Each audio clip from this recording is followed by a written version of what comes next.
मैं इस तस्वीर और इस अक्स की तरफ देख रही थी, उसकी आंखों में देख रही थी। ऐसा लग रहा था कि वो भी मेरी तरफ देख रहा है, बिल्कुल मेरी आंखों के सामने बैठा है और मुझे कह रहा है कि मुझसे मोहब्बत के वादे करने वाली मेरी महबूबा, आज तुम किसी और की बाहों में हो। ये सब कुछ तुम्हें कैसे गवारा हो रहा है। मैंने आंखें फेरने की कोशिश की और अपना मुंह पीछे कर लिया, लेकिन इस शख्स ने मुझे हुक्म दिया कि आंखें खोलो और इस तस्वीर की तरफ देखती रहो। और मैं देखती रही, क्योंकि मुझे पता था कि अगर मैंने हुक्म नहीं माना तो मेरे मुंह पे थप्पड़ों की बरसात हो जाएगी। मुझे ऐसा लगा कि जैसे वो अक्स, वो आंखें मुझे ये जता रही है कि मैं एक बेवफा औरत हूँ, मैंने बेवफाई की है। और जब कोई मोहब्बत में सच्चा होता है तो उसके लिए भी वफाई गुनाह होती है, और ये गुनाह मुझसे रोज़ करवाया जा रहा था। मेरी आंखों में आंसू थे, मेरी हालात बहुत बुरी हो चुकी थी। पर एक दिन मैंने अपनी हालात बदलने का फ़ैसला कर लिया और अपनी किस्मत को खुद ठीक करने के बारे में सोचने लगी। मैंने एक बहुत बड़ा कदम उठा लिया, पर इस कदम का अंजाम मेरी इस ज़िंदगी से भी ज़्यादा बुरा हुआ और मैं सबके लिए एक मजाक बनकर रह गई। मेरी कहानी सुनकर आपकी आंखों में आंसू आ जाएंगे। मेरा नाम मीना है। सब लोग मुझे चंदा कहते थे, यानी चांद, और मैं चांद जैसी ही खूबसूरत भी थी। मेरी उम्र भी कम थी, मोहल्ले में रहती थी। पूरे मोहल्ले में मेरे चर्चे थे। लोग कहते थे कि यहाँ जो लड़की सबसे ज़्यादा खूबसूरत है वह मीना है, और जिसकी भी पत्नी बनेगी वह बड़ा खुशकिस्मत होगा। लेकिन मुझे कभी कोई अच्छा ही नहीं लगा, कभी किसी से उस तरह से लगाव ही नहीं हुआ था। मैं अपने आप को अपने पति के लिए संभाल कर रखना चाहती थी, पर वे कहते हैं ना कि हम जैसे लोगों को मोहब्बत नहीं होती, और अगर मोहब्बत हो जाए तो फिर हम जैसी मोहब्बत किसी की भी नहीं होती। जो इंसान मोहब्बत से दूर भागता है, जब उसको मोहब्बत हो जाती है ना, तो फिर बहुत बड़ी बड़ी कहानियाँ बनती है। मोहल्ले में मेरा नाम बहुत ज़्यादा मशहूर था मेरी खूबसूरती की वजह से, और मोहल्ले के ही एक लड़के रवि से मेरी दोस्ती हो गई। पहले वो मुझे बिल्कुल भी अच्छा नहीं लगता था, लेकिन वो मेरे पीछे ना जाने कब से आशिक था।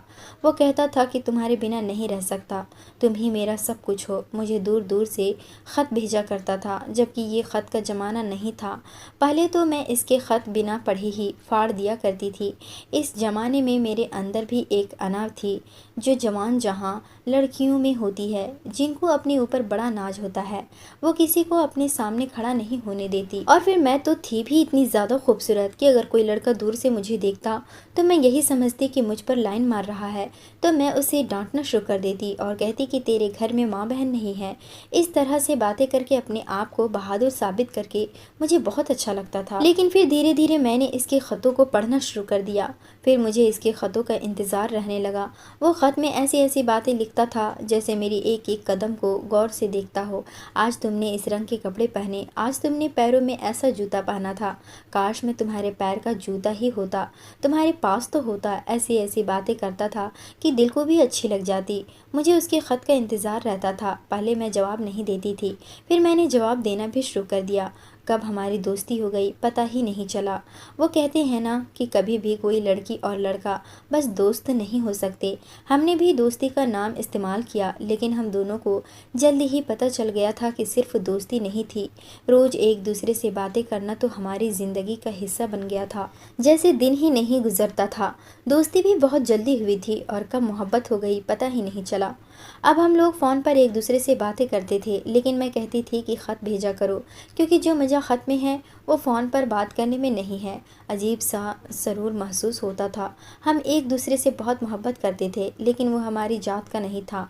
और मेरे घर में बातें होती थी कि शादी तो ख़ानदान में ही होनी है। मेरे लिए रिश्ते आते ही रहते थे, लेकिन मुझे ये नहीं पता था कि एक दिन मेरे माँ बाप मेरा रिश्ता तय कर देंगे। उन्होंने मेरा रिश्ता एक बहुत अमीर आदमी से तय कर दिया, जो रवि के मुकाबले में बहुत ही ज़्यादा अमीर था। स्कूल का प्रिंसिपल था। स्कूल के प्रिंसिपल के रिश्ते के सामने एक बेरोजगार का रिश्ता अगर मेरे घर आ भी जाता तो इनकार ही किया जाता। फिर भी मैंने अपनी माँ के सामने बोल पड़ी, क्योंकि मेरी मोहब्बत सच्ची थी। मैं इस मोहब्बत को एक मौका देना चाहती थी। अगर मैं बिल्कुल ही चुप रहती तो मेरे दिल में ये बात रहती कि काश मैं बोल पड़ती तो शायद कुछ न कुछ हो जाता। अपने पिता के सामने बोलने का तो सवाल ही पैदा नहीं होता था। वो बहुत गुस्से वाले थे।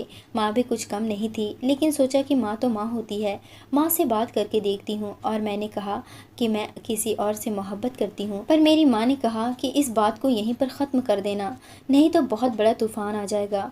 उन्होंने मुझे बहुत डरा दिया। अपनी जान की कस्में दे दी और कहा कि अगर तूने वक्त पर शादी नहीं की तो अपनी माँ की लाश देखेगी। मुझे सबसे ज़्यादा अपनी माँ से ही मोहब्बत थी, क्योंकि मेरा बाप एक बहुत ही सख्त आदमी था। उसने सारी ज़िंदगी हमारे ऊपर बहुत पाबंदियाँ लगाई थी और मेरा भाई भी उन्हीं पर गया था। अगर इन दोनों को पता चलता कि मैं इनकी इज्जत दांव पर लगाने के लिए बैठी हूँ तो ये मेरी जान ले लेते।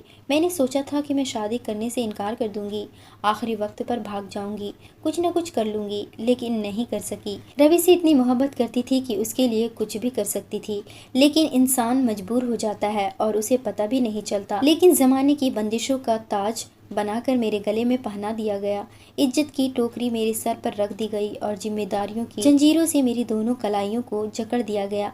अब ना तो मैं हिल सकती थी, ना ही बोल सकती थी, बस हाँ में सर हिला सकती थी। और मैंने मंगलसूत्र पहनने के लिए अपनी गर्दन आगे कर दी और मांग में सिंदूर लगाने के लिए अपना सर।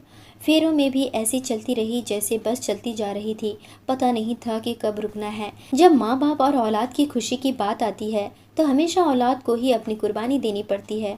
तो वही क्यों सोचती हूँ कि मैं अपने माँ बाप की इज्जत रख लूँ और उनकी बात मान लूँ। जबकि माँ बाप बड़े होते हैं, उनको अपने बच्चों के बारे में सोचना चाहिए कि हमने तो अपनी ज़िंदगी गुजार ली, अब ये खुशी से रहेंगे, लेकिन वो हमें अपनी इज्जत की टोकरी पकड़ा देते हैं और हमारी खुशियाँ हमसे वापस ले लेते हैं। मैं करण आलम की पत्नी बन गई और उसके घर चली गई। उसके घर में ना उसकी माँ थी, ना बहन, ना भाई, ना कोई बाप। वो अकेला रहता था और उसके 2 स्कूल थे जिनका वो प्रिंसिपल था। उसके पास गाड़ी थी, घर था, पैसा था, सब कुछ था। मेरे रिश्तेदार मेरी किस्मत पर कर रहे थे, लेकिन मेरे दामन से मोहब्बत गिर चुकी थी और उस वक्त मुझसे ज़्यादा गरीब कोई नहीं था। मैंने रवि को सारे प्लेटफॉर्म से ब्लॉक कर दिया और अपना मोबाइल भी तोड़ दिया। अब वो सोचता ही रह गया होगा कि मैं कहाँ चली गई, ठीक तो हूँ, अचानक से गायब कैसे हो गई। और उधर मेरी शादी भी हो गई और मैं किसी की दुल्हन बनकर इस घर में भी आ गई थी। देखा जाए तो मैंने बहुत बड़ी बेवफाई की थी। उसके लिए ये बेवफाई ही थी। उसने यही कहना था कि मुझसे बेवफाई की है। अगर मैं उसे बताती भी तो क्या होता। मैं डर गई थी। मेरी बात मानती हूँ, मेरा बाप और मेरा भाई मिलकर रवि को सबक सिखा सकते थे। बहुत बड़ा तमाशा बन जाता, हाथ से इज्जत भी जाती और फिर भी मेरी शादी इधर ही होनी थी।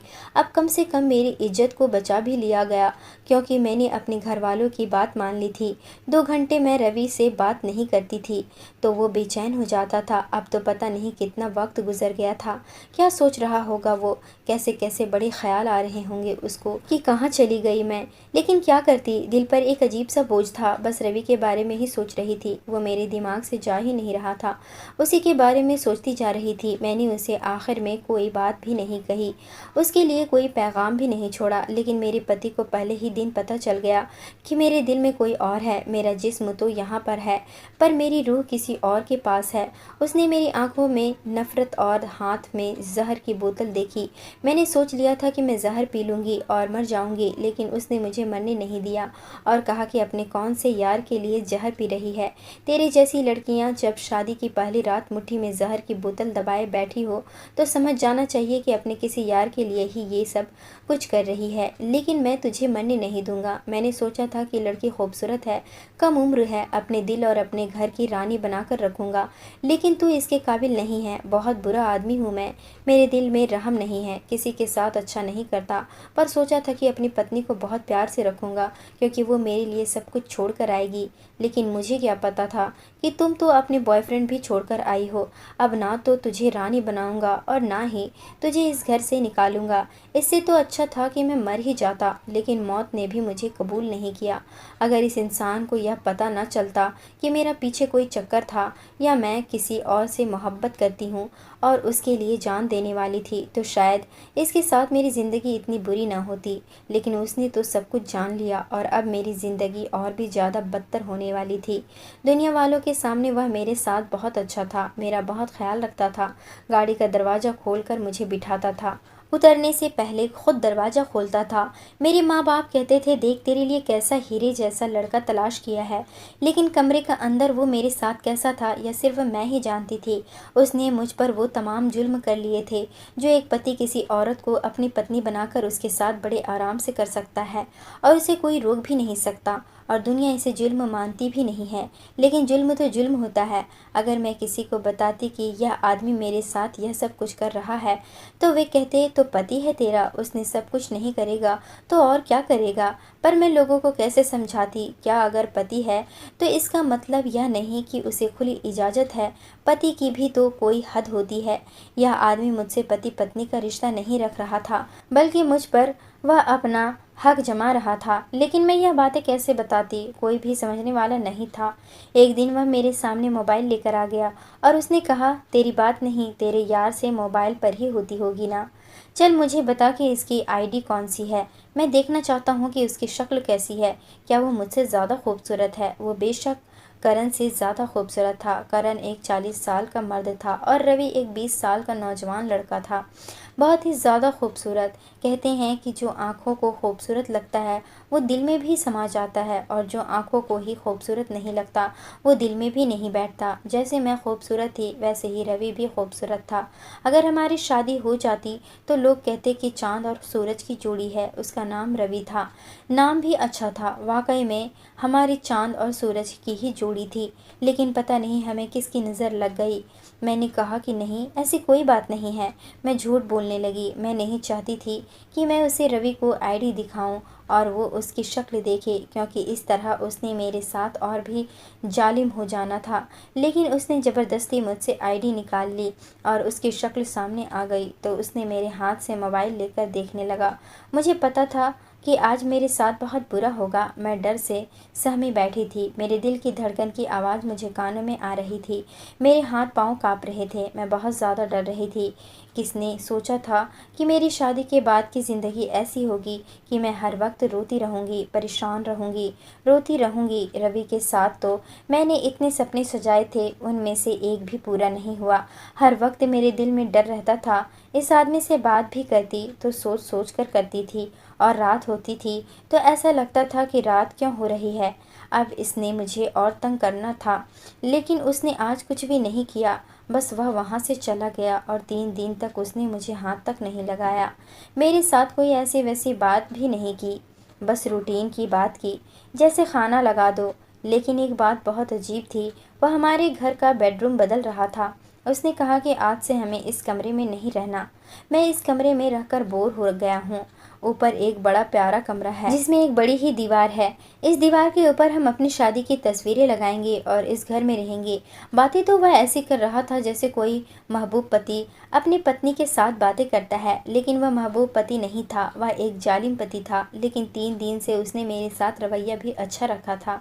मुझे लगा कि शायद उसके दिल में रहमत आ गई है, क्योंकि मैं भगवान से यही दुआ करती थी कि हे भगवान, इसके दिल में मेरे लिए रहम डाल दे, या फिर मुझे इस दुनिया से रवाना कर दे, क्योंकि यह इंसान रोज़ मुझ पर जुल्म करता था। उसने नौकरों से कह दिया कि हमारा कमरा बदल दे और सारी चीज़ें ऊपर वाले कमरे में शिफ्ट कर दे। वैसे भी गर्मी आ रही है, हमें खिड़की वाले कमरे में ही होना चाहिए। सामान ऊपर शिफ्ट हो गया और उसने मुझे कहा कि तुम ऊपर मत जाओ, तुम्हारे लिए बहुत बड़ा सरप्राइज़ है। मैं हैरान थी कि मुझे कौन सा सरप्राइज़ देने वाला था। वह मेरे लिए मुंह दिखाई पर सोने के कंगन लाया था, लेकिन जब उसे मेरी हरकतों के बारे में पता चला तो उसने वह कंगन मुझे नहीं दिए थे। अब पता नहीं कौन से सरप्राइज़ की तैयारी हो रही थी। अब रात हुई तो वह मेरे पास आया। उसने बहुत अच्छे कपड़े पहने थे और उसके पास में बहुत अच्छी अच्छी खुशबू आ रही थी। उसने कहा, अपनी आंखें बंद करो और मेरे साथ चलो, हमारा कमरा तैयार हो गया है। मैंने कहा कि अगर मुझसे कोई गलती हुई है तो मुझे माफ़ कर दो। मैं तो पहले दिन से आपसे माफ़ी मांग रही हूँ, आप ही मुझे माफ़ नहीं करते। अगर मुझसे कोई गलती हो गई है तो आप। मैं बोल रही थी कि उसने मेरे होठों पर उंगली रखी और कहा, कुछ मत कहो, बस मेरे साथ चलो। आज का दिन तुम्हारी ज़िंदगी का सबसे खूबसूरत और यादगार दिन होने वाला है। यह रात तुम्हें कभी नहीं भूलोगी। मैंने कहा कि मेरी तबीयत ख़राब है, तो कहने लगे कि तुम्हारी तबीयत भी ठीक हो जाएगी। मैं हूँ ना तुम्हारे साथ। अरे जब मैं तुम्हारे साथ हूँ तो तुम्हारी तबीयत ख़राब कैसे रह सकती है? बस मेरे साथ चलो। उसने बड़े प्यार से मेरा हाथ थामा और मुझे अपने साथ ले गया जाने लगा। वह आगे आगे था, मैं पीछे पीछे। मेरी तरफ देखकर मुस्कुरा रहा था। वह 40 साल का था, लेकिन किसी 21 साल के लड़के की तरह पेश आ रहा था। वैसे कद में लंबा था, इसलिए ज़्यादा बूढ़ा नहीं लगता था। हम लोग कमरे के पास पहुंच गए। उसने कहा, अब अपनी आंखें बंद कर लो। मैंने आंखें बंद कर ली, क्योंकि मैं वैसे भी उसकी कोई बात नहीं टालती थी। मुझे उससे डर लगता था। जब मैं उसकी बात टालती थी तो उसके हाथ चलने लगते थे। वह मुझ पर हाथ उठाने में ज़रा भी हिचकिचाहट महसूस नहीं करता था। दरवाज़ा खोला और अंदर दाखिल हुए तो मुझे महसूस हुआ कि जैसे कमरे में अंधेरा है, लेकिन थोड़ी देर के बाद बहुत तेज़ रोशनी होगी। मेरी आंखें बंद थी, फिर भी मुझे रोशनी महसूस हो रही थी। थोड़ी देर के बाद उसने मुझे दोनों कंधों पर हाथ रख के आगे आगे चलाना शुरू कर दिया और जैसे किसी चीज़ के बिल्कुल सामने लाकर खड़ा कर दिया। वह कहने लगा, तैयार हो अपने सरप्राइज़ के लिए? मैंने कहा, जी तैयार हूँ। वह कहता है, कौवा पिंक होता है। मैं यह भी मान लेती। और वह कहता, कौवा काला नहीं सफ़ेद है। तो मैं यह भी मान लेती, क्योंकि मैं उसकी किसी भी बात से इत्तेफाक करती ही नहीं थी। जैसे ही मैंने आंखें खोली, सामने का मंजर देखकर मैं हैरान रह गई। मेरे कदमों के नीचे से ज़मीन निकल गई और मेरी आंखों में आंसू उबल उबल कर बहने लगे, क्योंकि सामने दीवार पर कुछ और नहीं बल्कि रवि की एक बहुत ही खूबसूरत तस्वीर लगी हुई थी। यह वही तस्वीर थी जो मुझे सबसे ज़्यादा पसंद थी, जिसमें उसने काली शर्ट पहनी हुई थी और आगे से बटन खोले हुए थे। वह इस तस्वीर में बहुत ही ज़्यादा हैंडसम और डैशिंग लग रहा था। और यह तस्वीर किसी ज़माने में मेरे मोबाइल पर वॉलपेपर भी थी। यानी मेरा इस तस्वीर के साथ एक अलग तरह का ही ताल्लुक था। जब मैं रवि के बारे में सोचती तो मेरी आंखों में यही तस्वीर आती थी। यह तस्वीर मैंने अपने फ़ोन के वॉलपेपर पर लगाई थी, प्रिंट करवा कर अपनी डायरी में रखी थी। हर जगह मैं इसी तस्वीर को लगाया करती थी। पर यह किसने सोचा था कि शादी के बाद मेरा पति यह तस्वीर दीवार पर लगा देगा। यह तो कुछ बहुत ही ज़्यादा अजीब हो रहा था। मेरे साथ अभी आते हुए सोच रही थी कि शायद इसको अकल आ गई, शायद यह अच्छा इंसान बन जाए और मेरा बुरा वक्त ख़त्म हो गया। लेकिन अब समझ आ रही थी कि मेरा बुरा वक्त कभी शुरू हुआ था। मेरे हाथ पांव कांपने लगे। इस तस्वीर का साइज बहुत बड़ा था। बहुत बड़े साइज में यह तस्वीर पूरी दीवार पर लगाई हुई थी और उसके ठीक सामने बिस्तर रखा गया था। यानी कि हमारा बिस्तर के ऊपर फूलों की पंखुड़ियाँ पड़ी थी और दिल वाले तकिए पड़े थे और कमरे के अंदर मोमबत्तियाँ भी जल रही थी। मैं हैरान रह गई कि यह सब क्या है। जब मैंने पलटकर अमन की तरफ देखा तो उसके चेहरे पर गुस्सा और आंखों में अजीब सी हैवानियत और दरिंदगी थी। ऐसा लग रहा था जैसे वह अपने दुश्मन के सामने खड़ा है और आज दुश्मन पर भारी पड़ गया है। मैंने कहा, यह सब क्या है? उसने कहा, अभी तुम्हें पता चल जाएगा। वह मुझे यातना देना चाहता था। उस शख्स की तस्वीर उसने इस कमरे में लगाई थी जो मेरी मोहब्बत था और उसके सामने अपना हक वसूल करके मुझे यह महसूस कराना चाहता था कि देखो तुम्हारे साथ क्या हो रहा है। मुझे ऐसा लग रहा था जैसे रवि मुझे देख रहा है। उसकी आंखें मुझे देख रही थी। वह कह रही थी, तुम मुझसे बेवफाई कर रही हो।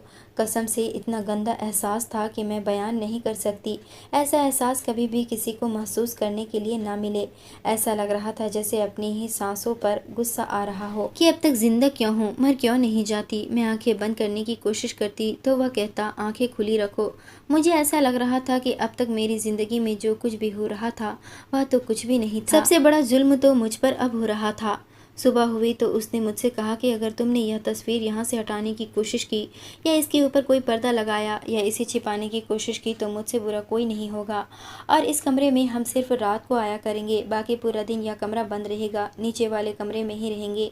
तुम भी वहीं रहोगी और रात को हम इस कमरे में आया करेंगे। और क्यों आया करेंगे यह तो तुम समझ ही गई होगी ना। उसने मेरे सर पर हल्की सी थपकी दी और कहा, मैं स्कूल जा रहा हूँ। उसने मुझे नीचे वाले कमरे में छोड़ दिया जहाँ पर मैं अपने घुटनों पर गिर गई और रोने लगी, फूट फूट कर रोने लगी। कहीं मुझे रवि की बद्दुआ तो नहीं लग रही थी, कहीं यह सब इसलिए तो नहीं हो रहा था क्योंकि मैंने उसके साथ बहुत बुरा किया था। लेकिन मैं यह ना करती तो और क्या करती। मैं तो मजबूर थी। मुझसे ज़्यादा मजबूर कोई नहीं हो सकता था। मैंने सोचा कि मुझे रवि से संपर्क करना चाहिए। वैसे भी तो यह शख्स मुझ पर हाथ उठाता है। अगर उसे पता चल गया तो ज़्यादा से ज़्यादा क्या कर लेगा। अब तक उसने मुझे इतनी तकलीफ़ दी थी कि मुझे दर्द होना ही ख़त्म हो गया था। अगर वह मुझे जान से मार देता तो उसमें भी तो मेरा ही फ़ायदा था। मैं तो पहले ही मरना चाहती थी, लेकिन उसने घर के सारे नौकरों को सिखाया हुआ था। वो सब मुझ पर नज़र रखते थे। अगर मैं अपने घर वालों से भी फ़ोन पर बात करती तो वो स्पीकर ऑन करवा कर बात करता था। मुझे रवि से दोबारा संपर्क करने के लिए बहुत हिम्मत की ज़रूरत थी। मेरे पास फ़ोन था और मुझे नंबर भी याद था। मुझे पता था कि शायद वो मेरे फ़ोन का रिकॉर्ड भी निकाल सकता था। लेकिन फिर मेरे दिमाग में एक आइडिया आया कि मैं किसी तरह अपने घर जाने का बहाना बनाऊं और वहां जाकर अपनी माँ के मोबाइल से रवि से संपर्क कर लूँगी। लेकिन वो मुझे मेरी माँ के घर जाने ही नहीं देता था। जब मेरी माँ कहती थी कि तुम तो हमारी बेटी को भेजते ही नहीं, तो वो कहता आपकी बेटी के बिना मेरा दिल ही नहीं गुजरता। और अगर कभी लेकर भी जाता था तो खुद भी वहाँ रुक जाता था। मैंने कहा माँ के घर जाने का दिल कर रहा है। पता नहीं किस मूड में था कि मान गया, पर खुद भी वहाँ रुक गया। वहीं पर था कि उसे फ़ोन आया कि कोई ज़रूरी काम है। उसने इस काम को टालने की बहुत कोशिश की, लेकिन फिर मजबूर हो गया और कहा मैं 2 घंटे के लिए जा रहा हूँ, फिर मैं वापस आऊँगा तो घर चलेंगे। मैंने कहा ठीक है। कहने लगा ज़्यादा खुश होने की ज़रूरत नहीं है, हो सकता है मैं आधे घंटे बाद आ जाऊँ। मुझे पता था कि वो जानबूझकर कह रहा था। उसने 2 घंटे से पहले नहीं आना था। मैंने कहा मैं खुश नहीं हो रही हूँ। ठीक है। वो चला गया और मैंने तुरंत अपनी माँ से फ़ोन लिया और कहा एक पुरानी दोस्त को फ़ोन करना है, शादी में भी नहीं आई थी। मेरी माँ ने मुझे फ़ोन दे दिया, क्योंकि शादी के बाद से मेरा जो रवैया था सबके सामने मैं यही जाहिर करती थी कि मैं बहुत खुश हूँ। मुझे रवि ने कहा था कि अगर तुमने किसी को कुछ भी बताने की कोशिश की तो मैं तुम्हारे माँ बाप को गायब करवा दूंगा और तुम्हें पता भी नहीं चलेगा कि वो कहाँ गए हैं। इसलिए मैं चुप ही रहती थी। मेरी माँ को भी मुझ पर शक नहीं हुआ। फ़ोन लेकर मैं कमरे में आ गई और मैंने रवि के नंबर कॉल किया। बेल जाने लगी और मेरा दिल धक धक करने लगा। पहले उसने फ़ोन नहीं उठाया, तीसरी बार उसने फ़ोन उठा लिया। जैसे ही मैंने कहा मैं हूँ मीना, तो उधर से भी रोने की आवाज़ें आने लगी। वो कहने लगा छोड़कर चली गई ना, तुम मुझे किसी और के लिए, दौलत के लिए छोड़ दिया तुमने। मैं इतना रो रही थी कि मुझसे बोला ही नहीं जा रहा था। फिर मैंने उसे बड़ी मुश्किल से सब कुछ बताया कि दौलत के लिए नहीं छोड़ा था, मैं मजबूर थी, मजबूरी में ये सब हुआ। अपनी सारी कहानी सुनाई। वो कहने लगा इतनी मजबूर थी तो जान दे देती। मैंने उसे कहा मैं तो जहर खाने लगी थी, लेकिन मुझे किसी ने मरने नहीं दिया। फिर मैंने उसे सब कुछ बता दिया। उसने कहा तुम फिक्र मत करो, मुझे तुम्हारे बारे में पहले से ही सब कुछ पता है। मुझे ये भी पता है कि तुम किसकी पत्नी हो और मुझे सब कुछ मालूम था, लेकिन मैंने संपर्क नहीं किया क्योंकि कहीं तुम्हारे लिए कोई मुसीबत ना खड़ी हो जाए। तुम फिक्र मत करो, मैं तुम्हारे लिए किसी तरह एक चीज़ भेजूंगा, बस तुम सुबह के अखबार रिसीव करती रहना। जिस दिन मुझे मौका मिला मैं सुबह के अखबार के साथ एक चीज़ भेजूंगा, वो तुम्हारे काम आएगी। मैंने कहा कैसी चीज़? तो उसने मुझे थोड़ा बहुत बताया और मैंने सुन लिया। मैंने उससे कहा मुझे बहुत डर लग रहा है, तो उसने कहा डरने की ज़रूरत नहीं है, सब कुछ ठीक हो जाएगा, बस तुम मेरी बात मान लो। मैंने उससे पूछा आखिर ये सब क्या है? तो कहने लगा तुम्हारे पति को राह रास्त पर लाने का एक तरीका है, क्योंकि अब हम लोग तो एक दूसरे की ज़िंदगी में नहीं आ सकते हैं। ये समाज हमें ऐसा करने नहीं देगा, लेकिन मैं तुम्हें रोते हुए नहीं देख सकता। बस तुम जहाँ भी रहो खुश रहो, मेरी तो यही ख्वाहिश है। उसने ये बात तो कर दी, लेकिन मुझे ये बात अजीब सी लगी। उसने ऐसा क्यों कहा कि अब हम लोग एक दूसरे की ज़िंदगी में नहीं आ सकते? अगर हम लोग चाहते तो कुछ भी कर सकते थे। हाँ, पहले ये सब कुछ नहीं हुआ, हम लोग कमज़ोर पड़ गए, लेकिन ऐसे बहुत से केस हैं जिसमें लड़की अपने घर से तो अपने यार के साथ नहीं भागती है, लेकिन अपने पति के घर से भाग जाती है। माना कि दूसरा काम ज़्यादा मुश्किल होता है, लेकिन इंसान शायद किसी पॉइंट पर जाकर ये सब करने के लिए तैयार हो जाता है, और मैं भी तैयार हो गई थी। वो मुझे रोज़ टॉर्चर करता था, रोज़ रात को मेरे साथ फील करता था। रवि की तस्वीर के सामने वो मुझे टॉर्चर दिया करता था। क्या मैं ये सब कुछ बर्दाश्त करती रह सकती थी? अब मेरी ज़िंदगी ऐसे चलती रह रही थी और मैं कुछ भी नहीं कर पा रही थी। नहीं नहीं, ऐसा तो नहीं हो सकता था। मैंने सुबह सुबह अखबार रिसीव करना शुरू कर दिया। मैं अखबार रिसीव कर लेती हूँ, उसे खोलकर अच्छे से देख लेती हूँ और फिर अखबार अपने पति के लिए रख देती हूँ। उसे मेरी ये हरकत अच्छी लगती। एक दिन मैंने अखबार को इसी तरह खोल के देखा तो उसके अंदर एक पुड़िया थी और उसके साथ एक छोटी सी पर्ची। मैंने फ़ौरन उसे अपने हाथ में दबा लिया। उस पर लिखा था कि ये तावीज़ घोल के अपने पति को पिला देना, सब कुछ ठीक हो जाएगा। मैं इस वक्त अपने पति को ठीक करने के लिए कुछ भी कर सकती थी। मुझे अभी भी रवि की वो बात बहुत अजीब लग रही थी कि अब तो हम एक दूसरे से नहीं मिल सकते। खैर, मैंने वो तावीज़ चाय के प्याले में मिला दिया और चाय टेबल पर रख दी। मैंने बड़ी कोशिश की कि किसी तरह करण वो चाय पी ले, लेकिन फ़िलहाल वो चाय नहीं पी रहा था। उसने मुझसे कहा कि पराठा ठंडा हो गया है, जाओ गरम पराठा बना के लाओ। मैं गरम पराठा बनाने चली गई। जब वापस आई तो चाय का कप खाली था।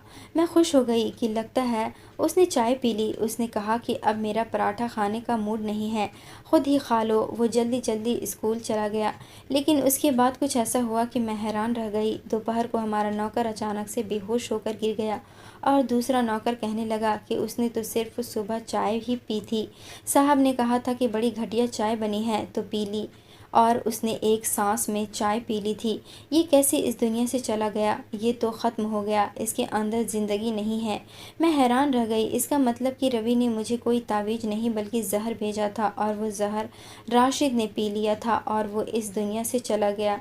इसका मतलब कि अगर ये जहर करण पी लेता तो वो भी इस दुनिया से चला जाता। करण फ़ौरन घर आया और हैरान रह गया कि ये सब कैसे हो गया। चाय किसने बनाई थी? चाय मैंने नहीं बनाई थी, चाय नौकर ने बनाई थी, इसलिए मेरे पर इल्ज़ाम नहीं आया।